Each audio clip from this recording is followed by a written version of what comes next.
Hello Pokemon fans, this is ProPokeNoob back today to bring you a Build-A-Team. Yes, ladies and gentlemen, I am back after last week. I would first of all like to thank Cased Victory, Tamazing, MC Magic, and Darkwing Ducklet for guest uploading for my channel. Thank you so much, the four of you. You helped my, name stay in the sub box, but just also keep it going. And leading into this week, which is going to be every day an upload. Yes. So basically what's going to be happening is I'm going to be alternating between battles and non-battles. So today I'm going to be starting with a Build-A-Team, which means that tomorrow there will be a battle up for you guys. But as you know, with a Build-A-Team comes with a battle. Now, I'm going to apologize in advance. For some reason, my volume levels have been screwed up on my computer, and I've been trying to work with them, but ever since I downloaded this Camtasia version 7, I haven't even used it, but everything on my computer has gone haywire. I don't know what's going on, but I'm trying to get, like, the speaker and the microphone levels balanced out so I can do other things, and I don't know, something is screwed up, and I don't know what to do about it. But today, if you guys are looking at this team, here's my pointer. I've brought you NU and I've brought you RU, so we're just gonna move up the ladder here and go to UU. So this is actually a UU team that you have not seen yet, and it's a UU team I've been practicing with for a while now, and I've been making little adjustments here and there, but essentially this is going to be called the UU priority team. So I'm just going to quickly cycle through these Pokemon. So first of all, I have a Mew named Amusement, kind of clever. I've got my 360 Gyro. You guys know this Hitmontop from 3 different teams and 3 different tiers. You have my Whimsicott here, which is called the Poof. You have Snorlax, which is sleeping.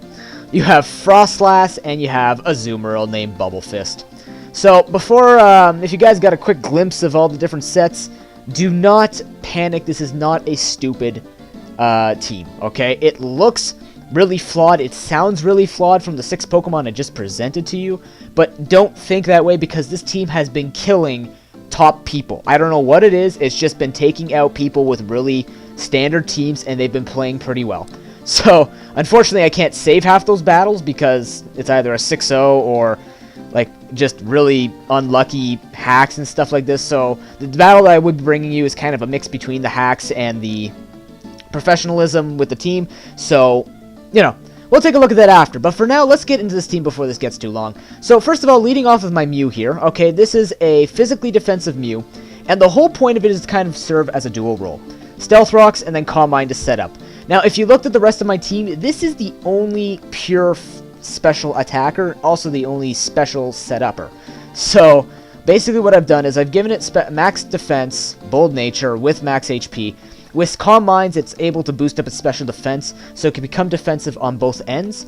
And it's got Psychic and Aura Sphere as its best coverage with 2 slot moves, or 2 moves. And then you have Stealth Rocks just to set up on Pokemon, because since Mew is so diverse, people don't know what's coming. So you could set up a Calm Mind thinking you're going to be a full-out attacker with Life Orb, or you can have leftovers and fake them out and just go straight for the Stealth Rock. So that's generally what was behind the madness to this Mew, but you know, Mew again is just so diverse, you have no idea. You kind of have to send a Pokemon out as like Mew fodder, just specifically Mew fodder, to see what it's going to end up doing.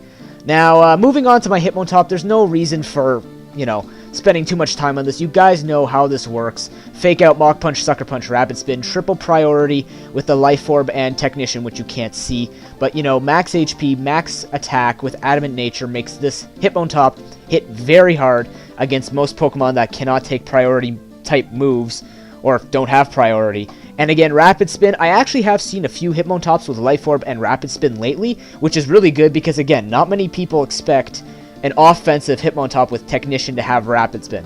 Luckily for all of us users, Rapid Spin gets that boost plus Life Orb, which actually moves it up to like a base 39 attacking move, which is not the whole point of it. The whole point of it is not many people expect it. So, I don't think, you know, many people, like most people will be thinking Toxic or, you know, what do you put on a Life Orb? Close Combat? So, that's basically this Hitmontop. Moving on to this Whimsicott, because this Whimsicott's actually quite interesting. Mixed defenses with the bold nature, yet again, max HP. I'm kind of going through my walls a little bit here with the max HP stuff, but Stun Spore, Substitute, Leech Seed, and Hurricane. Now, this is looking really close to my Cottony on my NU Parahax team. Kind of built around the same thing. Subseed with the Stun Spore being with the Prankster, obviously.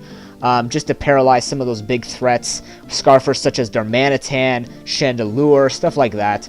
But the interesting thing is actually Hurricane has been throwing a lot of people off, and the reason I have Hurricane on this is I didn't want to give him Taunt since there are not a lot of Pokemon. Like, okay, I don't know how to explain this, but when I was creating Whimsicott, I thought, okay, giving it a grass move would be stupid, because Roserade can come in and say hello, and I'm totally screwed. Okay, Stun Spore, it's got Natural Cure, I can go for Sludge Bomb, I can substitute as much as I can, but I can't do a thing to it. So, Hurricane made sense in that regard with Roserade, and as well as Shaman. So, really, when I was thinking about this Whimsicott, I was thinking Taunt isn't going to really help me. I mean, I've got Prankster Taunt could be an anti-lead, but then I would have to switch away from the Subseed, because, you know, Taunt, Subseed, and Stun Spore is not going to be really effective in UU. I can pull it off in NU because there are a lot of grass types, but there are also a lot of non-grass types, a lot of bug types.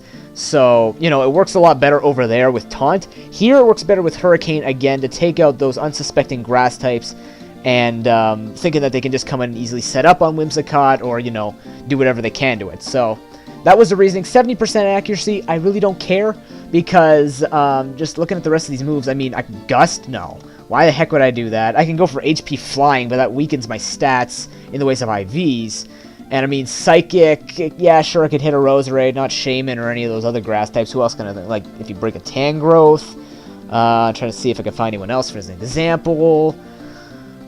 Superior, stuff like that. But I mean, just based on all the moves here, I could have Toxic, but again, Taunters can have a field day with my Whimsicott. I mean, I could fire off something with priority first, but then people with Taunt are going to have fun. But anyways, that's generally what's behind this. I don't need any speed investment because, again, I'm relying on Prankster. Hurricane can just come in after the Stun Spore, so that's another thing. But anyways, moving on to the Snorlax. This Snorlax is max HP, max attack, Adamant Nature, just like my Hitmontop, except it doesn't have 3 priority moves. It has Pursuit, Body Slam, Whirlwind, and Earthquake. Okay, now, before you all lose your mind, because I know some people are probably staring at this with wide mouths and really wide eyes, and, you know, the first time I made it, I was like, okay, this is really strange, it shouldn't work. But, this is also countering certain Pokemon that come in on Snorlax, the main one being Mismagius, and you will see an example of this in this battle coming up.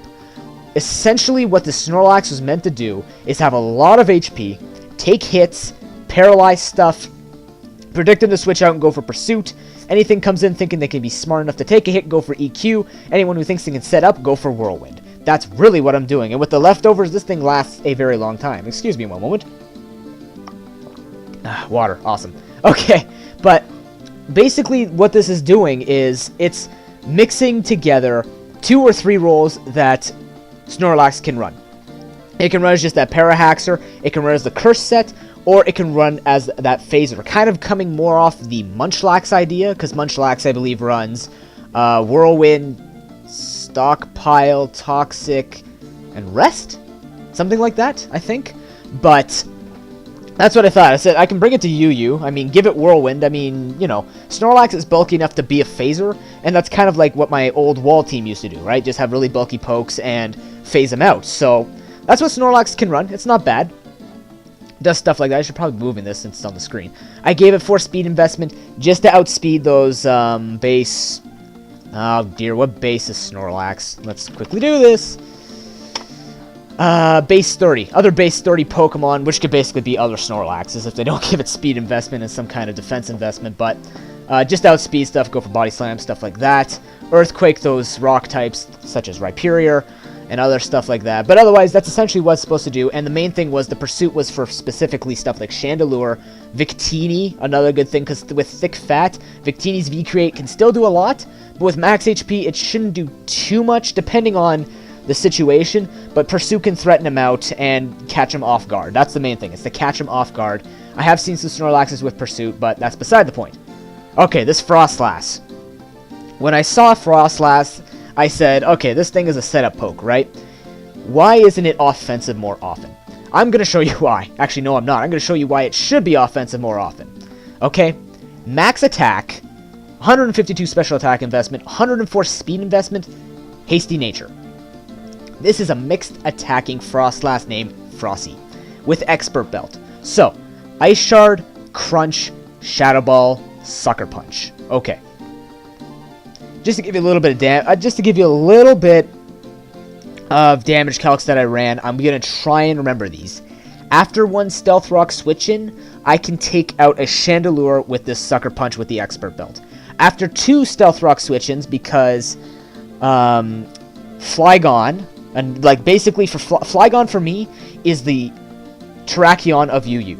That's basically what it is to me. It's the Terrakion of UU. It's a pain in the arse, has decent typing, and it just has such access to great moves, it's very difficult to take down. Froslass, after 2 Stealth Rock switch-ins, can OHKO with an Ice Shard and Expert Belt with max attack.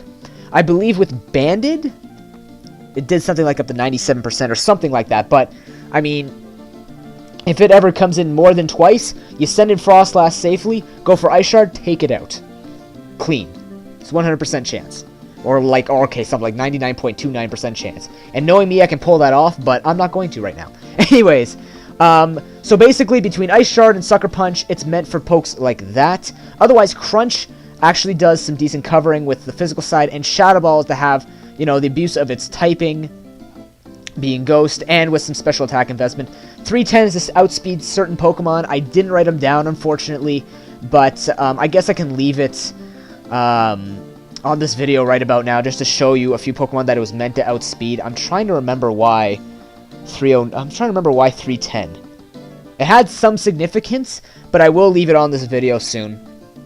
But anyways, this thing is meant to provide 2 priority moves, as well as have a decent attack. I mean, it's not meant to be offensive by itself, because I mean, it can't take a hit for sure. Like, look at these defenses. Can't take a hit, but it can do a decent job being on the offensive side. Plus, it'll catch people off guard yet again, because they're going to think I'm going to set up something like Spikes, Destiny Bond, Taunt, something like that, and then, you know, switch out, oh yeah, I can take this guy on. No, I'm offensive. So, that's my Froslass. The last Pokemon is a very standard Pokemon that you guys have seen, which is Choice Banded Azumarill. Max attack, Adamant Nature, max speed as well for HP investment, not a big deal. With huge power, obviously Aqua Jet, Ice Punch, Superpower, and Waterfall are its best choices. I don't really have to spend much time on this Bubble Fist because it's a very standard Bubble Fist. I believe they run Adamant because you might as well, like, I mean, it's not that fast, so you might as well just abuse its attack. Because with this attack stat plus Choice Band plus huge power, its attack becomes 614, which is huge. So that's basically setting up to quite a bit. So this is a very standard Azumarill. But now, just to take a look at this team, what it's meant to do. Okay, like I said, it's a UU priority team, so there's a couple of things. One is to be unexpected. Let me show you the unexpected. Da-da, da-da, and da-da. Okay, these 3 are completely unexpected. Whimsicott can be considered a little unexpected because it's a, you know, it's kind of conventional, and then you got Stun Spore and Hurricane. You know, moves that it can use, it's kind of a conglomerate of more than one set, I suppose. But, I mean, you know what Technotop is, but again, I think I've played more than enough people on Smogon, if they remember my name, Mustafa, that they should know what my Hitmontop does, but I'm not expecting people to memorize me and my teams, so, nor do I want them to. But, sorry, excuse me.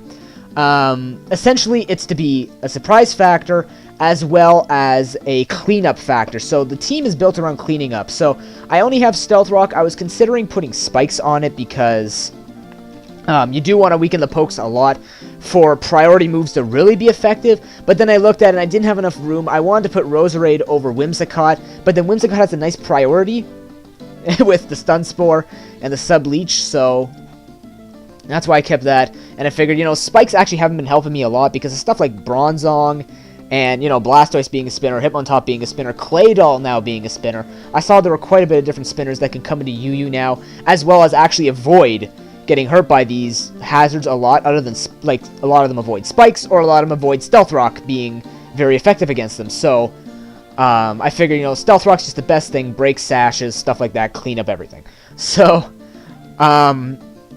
once you get them weakened and once you start doing a lot of damage to them, you just basically send in your priority users, which is Hitmontop. It can be Whimsicott if you want to do some sub-stalling, which can work. You send in Froslass, or you send in Azumarill. And that's essentially what it is. It's just meant to quite literally weaken them all, and then clean them up. you know, it's these types of teams have existed before where you kind of build around one Pokemon. I've built around a theme, which is priority. So, you know, I thought it'd be an excellent idea. It came into my mind, and I'm like, hey, you know, why haven't I tried this out? I want to try offensive Frostlass. I want to try Azumarill. It looks really fun. And Whimsicott deserves a spot on my team somewhere. And that's actually the only RU that I've used on a UU team. That's actually interesting. But there are a couple of flaws to this team that I've found. And you guys can probably tell right now. Let's go. Special. Physical. Not even special. I'm not even going to go there. Physical. Mainly physical. Physical. I have, let's just do this, 4 physical attackers, 1 special attacker, and 1 pseudo-special attacker, because it has no investment. Okay, it's very physically offensive. And the problem with that is if you come across physically defensive Bronzonks or anything that's basically a physical wall, you have to work around it and you have to make it weak. I'm not saying that I can't handle it. This is why you have Whimsicott with Subseed. This is why you have Hitmontop with Fake Out just to slowly whittle, hopefully. This is why you obviously have to keep Mew a little bit longer than you generally have to, but it is the physical side of this team that does make it a little bit weak, but based on the way that people think that you're going to run these Pokemon, they will not switch out physical walls until they realize, hey, he's got a lot of physical guys on his team, so, you know, this Mustafa's getting a little crazy. But another weakness of it is it doesn't have fire, and I haven't had a big issue with that yet, because, I mean, I have Frostlass with Ice Shard, and I have Azumarill with Ice Punch, and I have, again, Whimsicott with Hurricane to cover grass types, and steel types, I have EQ on Snorlax, I have Mach Punch on Hitmontop, I have Aura Sphere on Mew, so I mean, stuff that you generally need fire for. I haven't had a big issue with it yet, although I can think of a couple of Pokemon, well, I thought of a couple of Pokemon that could be a little bit of an issue to this team, but again, I can't remember them right on the spot here, but I do know there are certain cases where certain sets will make it painful. Actually, one Pokemon that does make this painful is Cobalion, and I've got a battle that I will show you guys, not in this upload, but in a future upload where Cobalion will be the biggest pain in the butt because of its typing. And that was actually a Pokemon that I had a little bit of issues with. I'm not going to build my team just to fix that, because again, I have Mew now with the Aura Sphere, and I've got this thing with Mach Punch. I just have to play a little bit smarter than I did in that match, or just get a little bit luckier, but that's for the battle.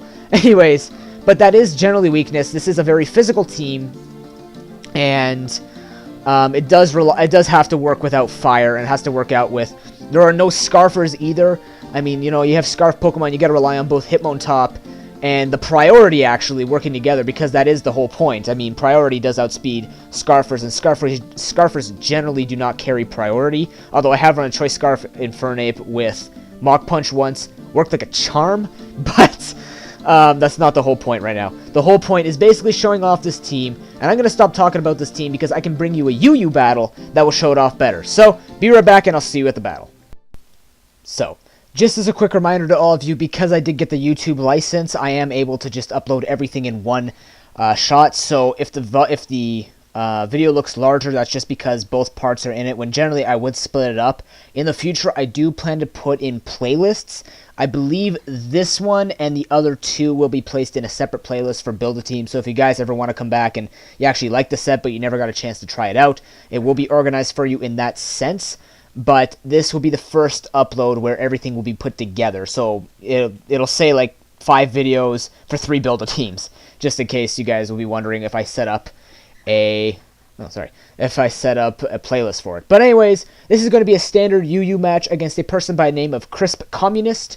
Now, a few Pokemon that I actually mentioned in the Build-A-Team are actually in this battle. That's why I kind of also chose this battle, because, like I said, Blastoise being a very physically defensive wall is going to cause this whole team problems if I don't keep whittling it down and playing around with it a little bit. Darmanitan being one of those fast Scarfers, most likely that I just want to either use priority on or get the paralysis off with either Snorlax or Whimsicott. Togekiss, another fast Pokemon that likes to hacks and could cause a little bit of problems using just Air Slash hitting a couple of my Pokemon. Snorlax will be very important to be that special wall. Just it's naturally specially defensive, so it is very viable. Rhyperior being one of those Pokemon, again, think it could switch in on most Pokemon. However, looking at it, I've got Hitmontop, Frostlass, and Azumarill, and even possibly Whimsicott. He doesn't know yet, but I have a lot of Pokemon that actually kind of hurt Rhyperior with super effective moves. However, it's just the fact that it's extremely physically bulky that it could cause this team a little bit of issues. Mismagius being that one Pokemon that I want to catch against Snorlax. Snorlax is looking really useful here.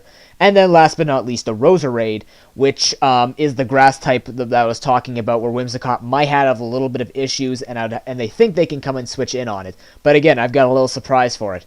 Anyways, looking in the ways of leads, I didn't really know what he wanted to lead off with. I decided to lead off with Azumarill because I figured, okay, well, Darmanitan, if it wants to lead off with Scarf, I've got Aqua Jet. If Rhyperior wants to lead off, I've got Waterfall. If Togekiss wants to lead off, I have Ice Punch. Same thing with Roserade. However, I wouldn't stay in on the Roserade per se. But even Mismagius, if it wanted to try and set up a sub, I can severely cripple it with an Aqua Jet. So Azumarill just looked like the best start, just to threaten something out, hopefully get a first turn switch priority. But I could have even led off with Snorlax for the pursuit, but I figured he's not going to lead off with Mismagius most likely. So I'm going to lead off with Azumarill, and now one more cut, we'll see you at the battle. So I hope by now you guys have actually stood up and taken a little break from this video, because I understand you've been here for over 20 minutes, but you know, I am a very big advocator of if there's a very long battle, you should take a little bit of a break. But shut up, ProPokeNoob. Let's just get straight to the battle. People are getting tired. Let's get this going. They're all excited. I'm going to lead off with Azumarill, as he actually decides to lead off with Darmanitan, which is absolutely perfect. I'm just going to go for the safe Aqua Jet, as he actually switches into Blastoise, that big threat.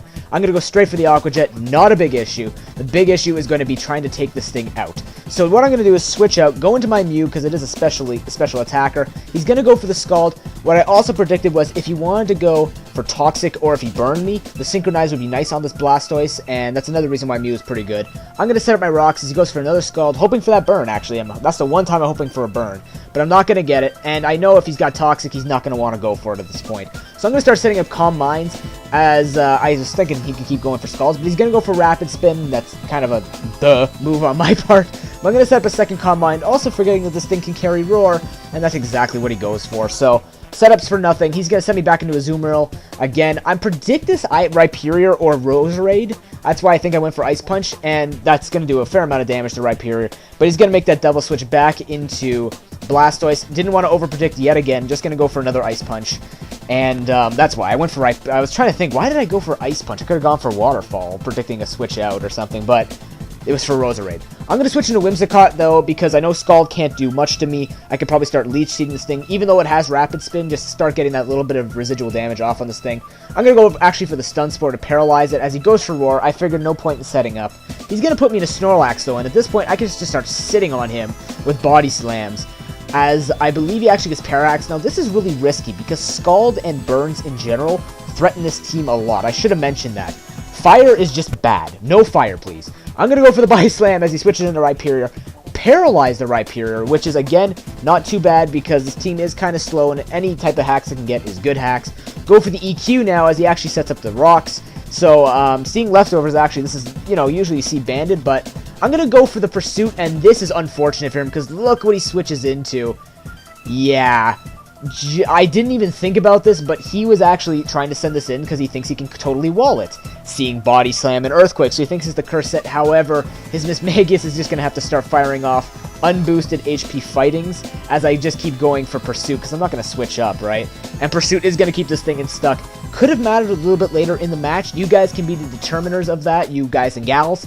But Pursuit is going to take out this threat Mismagius, and Snorlax has pulled off its job in trapping something like that. So now he's going to switch into Darmanitan.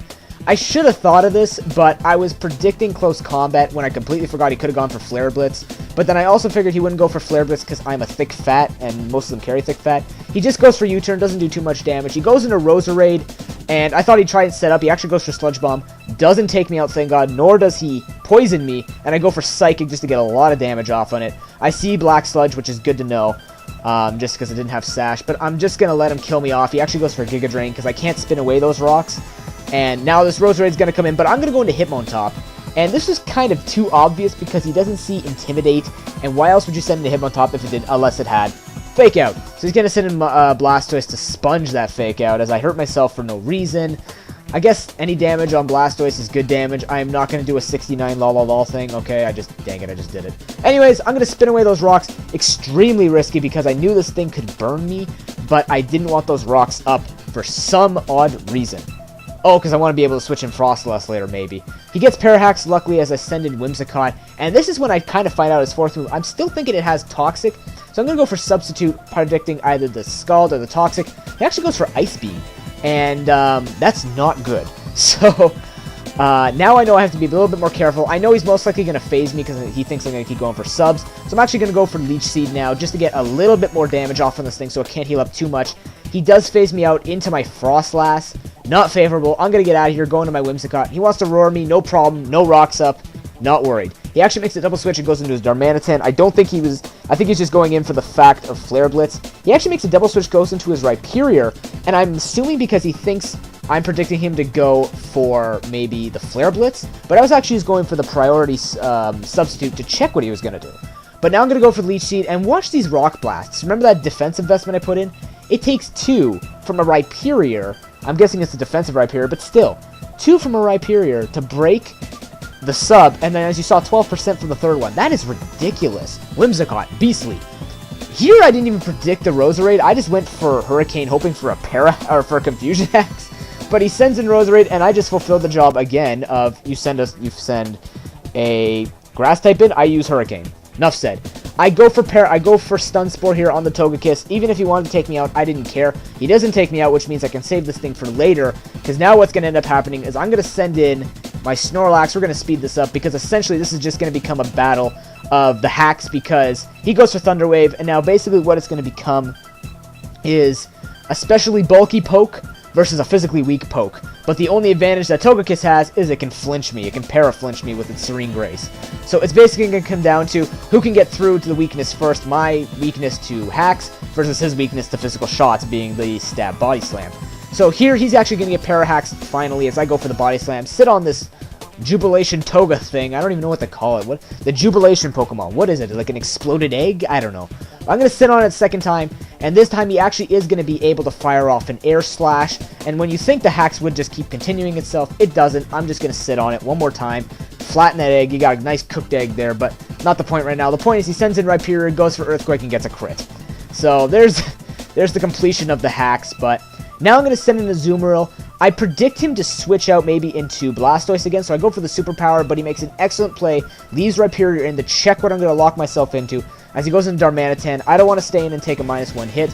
I go into Frostlass. I actually didn't think he would go for Superpower, but now that I look at it now, it makes sense because Flare Blitz wouldn't hurt much. I get a crit with the Shadow Ball, which essentially could have also mattered, because look how much this Scald does. It's over half. And this is why, you know, Frostlass is not meant to be offensive per se. But I am going to take him out with 2 Shadow Balls. There's 2 Shadow Balls there, right? Or wow, did I just miss that? Wow. Anyways, I'm going to go for Sucker Punch, continuing on. And as he goes in his Darmanitan, and he is going to lock himself into Flare Blitz, which is unfortunately his best option because he knows he is dead. Because I have a Azumarill with the Aqua Jet, and that's basically what this team is supposed to do. Trap him to the point where I can just clean him up. They stand no chance, and that is going to be the match. That was an excellent match, a crisp communist. Comment, rate, and subscribe, everyone. I hope you enjoyed this battle. I hope you enjoyed the Build-A-Team. It has been a while. Also, a different team that you generally wouldn't see from me, which is offensive. Very interesting on my side, but I hope you all enjoyed it. If you have any comments about the team, other than the comments I've already said about my team, because I have had XX Kitty Killer XX, which is one of our subscribers here at Pwn, I asked him to try the team out, and he did mention the fact that I have no fire, the fact that it's very physically offensive, and I did warn him when he was playing it, but he said he enjoyed it, and it is a very fun team. If you guys want to try variations to certain Pokemon, I mean, you can leave your comments in the section below, but I'm not really going to change this team because I do like it. I mean, if you have certain things like you should change the EVs around a little bit to make something faster, or change the EVs around to be a little bit more defensive, or especially defensive, or you don't need that much HP or stuff like that, then yeah, sure, I will definitely listen to it, try it out, see if it works. But otherwise, I do like the composition of this team, as the tiers may change. Work around with that. But otherwise, thank you so much for watching. There will be a much shorter battle tomorrow. But until then, everyone, have an excellent day. Peace.